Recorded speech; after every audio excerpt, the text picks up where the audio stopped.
বাংলাদেশের বৈদেশিক ঋণ নতুন রেকর্ড ছুঁয়েছে।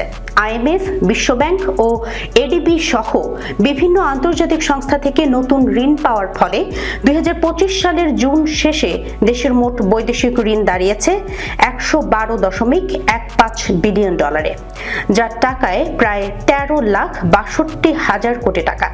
মাত্র 3 মাসে ঋণ বেড়েছে $735 কোটি বা 7%। বিশেষজ্ঞরা মনে করছেন, বেসরকারি খাতে ঋণ কমলেও সরকারি খাতে ঋণ বৃদ্ধির কারণে মোট ঋণ বেড়েছে।